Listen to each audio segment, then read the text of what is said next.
Hello， 大家好，我是议员。收到观众的私信，他想要看远程的报告，但是 KVK 已经结束了。不过还好，我自己有保存报告，所以还是可以分享的，各位不要太担心。还有就是我在 KVK 期间有看到很多的玩家一直都来私信我们这些用远程的玩家，不只是我而已，还有包括我其他的队友，全部有用远程的，都会收到大量的私信说啊，我想要看你的远程报告啊，你的远程用到怎么样？可以看得出大家对远程还是感到非常好奇的，尽管有些玩家可能没有去培养远程，但是还是好奇报告打得怎么样。所以今天我就分享了在这一次跟1093的 KVK 中我所使用远程打出来的报告。那这个是我使用的军器跟装备，因为在上一次影片发布之后，有不少的观众建议我用攻萨洛做主将，所以原本我是用加长马达做主将的，后来换成攻萨洛。一开始我会用加长马达呢，主要是怕对方来围殴我的远程部队，毕竟你们也知道嘛，远程是没有办法跑掉的。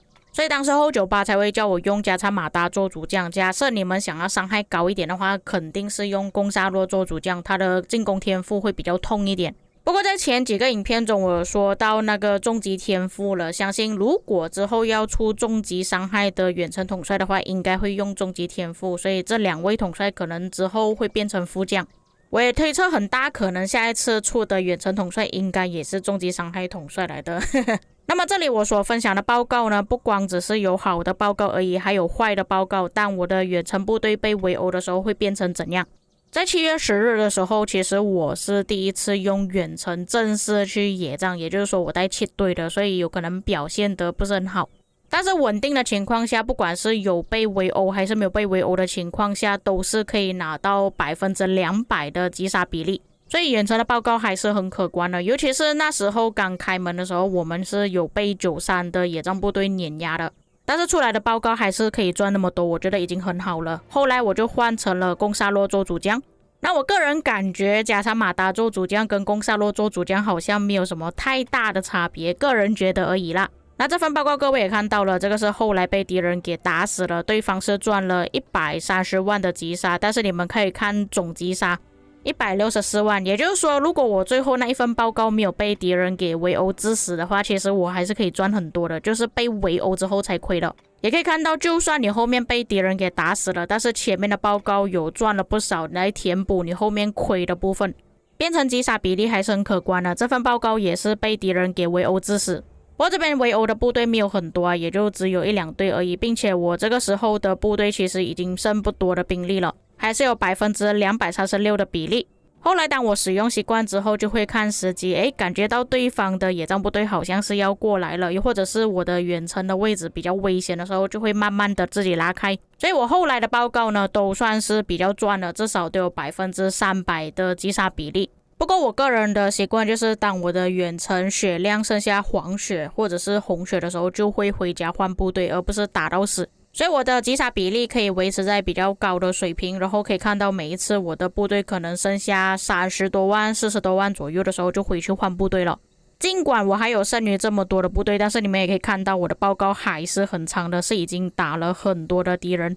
这应该说也多亏了攻萨洛的功劳吧，因为攻萨洛它是有 AOE 的，所以打到多个目标，所以击杀可以赚的比较快。但是我的报告绝对没有像其他人这么夸张啊，因为我打的时间太短了。像98他打的时间会比较长，他一般都是等到血量差不多剩下一点点的时候才会回去换兵。我后面也会分享他的报告，他的报告基本上都会有600多万的击杀到差不多1000多万的击杀左右跟我差别是比较大一点的。再加上他的装备跟军器会比我好很多，所以他的击杀比例比较高，也算是比较正常的。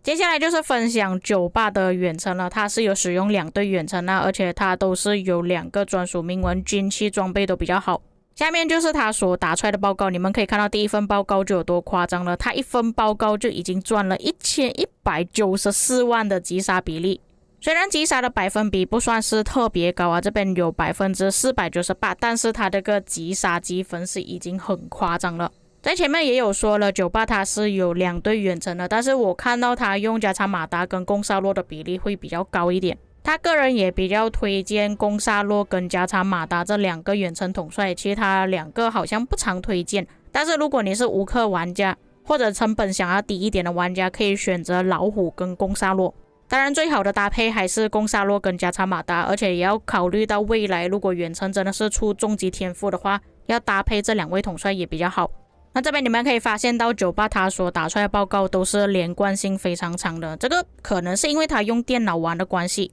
或许会比较容易操控之类的。我自己本身是用平板啊，所以用远程其实还是有点不太方便。像他这份报告也是900多万的击杀积分，有556%的击杀比例，并且你们可以发现到98剩余的部队就大概10几万到20几万左右，都会把自己的远程部队打到血量剩余不多的时候才回去。而且98本身经验也比我们丰富很多，他在上个赛季的时候就已经开始使用远程了，也就是说他会看什么情况应该要撤退，什么时候应该要进攻，就比较起我们这种初学者还要好很多。当然他的报告好看一方面也是因为他的装备军器的问题啦，实在是太好了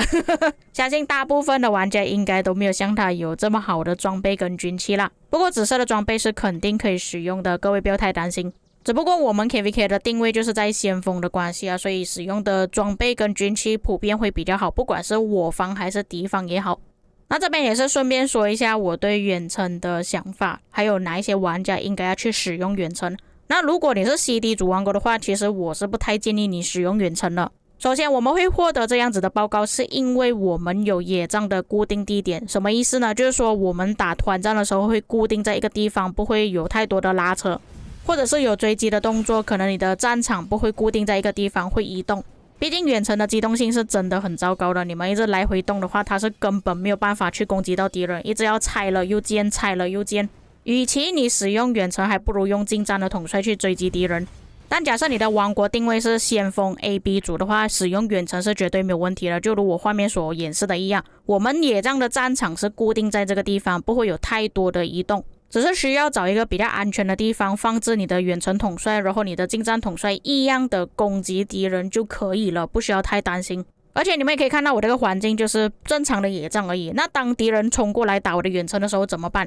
除非对方是敢死队直接冲过来打你的远程啊，不然正常情况下远程是来得及逃跑的。但是当你遇到我这个情况的时候就不好使用远程了。你们可以看到敌方已经跑去他们的领土，然后周围都是敌方的城市，敌方的野战部队一直节节败退，一直往后撤，然后变成我们的远程只能固定在一个地方。如果你进入到别人的区域的时候，他可能会从城市那边跳出来打你的远程，然后远程部队来不及逃跑，最后血本无归。所以要使用远程的话还是需要看时机的，不是说每一次都适合使用。或者你们正在开机节固定一个地方的时候也是可以使用远程，假设对方出来做地鼠的话还是可以使用的。